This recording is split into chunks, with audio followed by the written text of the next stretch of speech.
વિદ્યાર્થીઓનો સૌથી મોટો પ્રશ્ન, સર વાંચેલું યાદ જ નથી રહેતું, સર નકરું ટેન્શન જ થાય છે, સર શું કરવું? દીકરાઓ આના માટે છે ને કોમન તમને મસ્ત મજાની ટ્રીક આપું છું, એ ફોલો કરજો, જરૂરથી તમને વાંચેલું યાદ રહેશે. શું કરવાનું છે? તમારે લોકોએ છે ને દીકરાઓ એક પ્રશ્ન વાંચવાનો છે, પહેલા એને સમજવાનો છે, અને પછી બુક બંધ કરી અને તમે જે વાંચ્યું છે તમારે યાદ કરવાનું છે, રિકોલ કરવાનું છે, અથવા તો બુક બંધ કરીને કોરું પેજ લેવાનું છે. એ કોરા પેજની અંદર તમારે આખો સવાલ છે ને એમાં તમને જે વસ્તુ યાદ છે ને તમારે લખવાનું છે. એ લખ્યા પછી તમારે છે ને જે બુકમાં તમે જે પ્રશ્ન વાંચ્યો છે, એનો જવાબ વાંચ્યો છે, એનું તમારે કમ્પેરિઝન કરવાનું છે.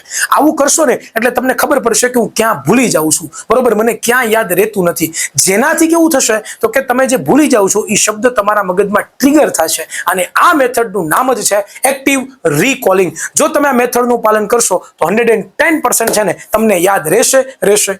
શરૂઆતમાં થોડીક વાર લાગશે, પણ પ્રેક્ટિસ કરશો એટલે 100% યાદ રહેશે. આ વિડીયો કેવો લાગ્યો દીકરાઓ, તમારા મિત્રોને શેર કરવાનું ભૂલતા નહીં, વિડીયોને લાઈક કરવાનું ભૂલતા નહીં, ચેનલને સબસ્ક્રાઇબ કરવાનું ભૂલતા નહીં, અને કોમેન્ટ બોક્સમાં દિલ આપવાનું તો ખાસ ભૂલતા નહીં.